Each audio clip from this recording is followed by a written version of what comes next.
So let's start now by learning our types. First thing is I'm gonna go to TypeScript, remove this, and our first type is number. And there is also a string. So we say, for example, job, and that is type of string.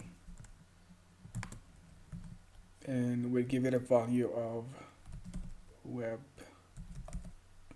dev.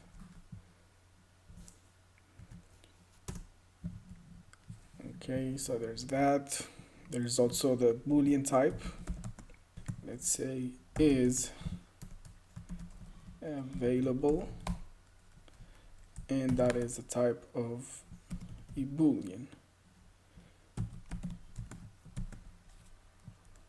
And he is available.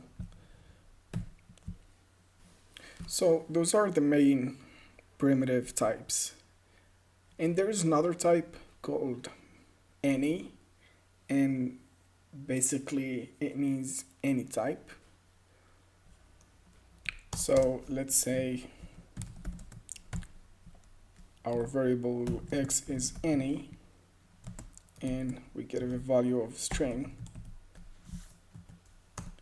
And down here, if I'm gonna change that value to, let's say, a number, TypeScript is not gonna complain. So the type any could be anything. And you can also initialize, let's say, height is a type of number, and then you'll go here and say you gave it a value of, let's say, a Boolean, it's gonna throw an error.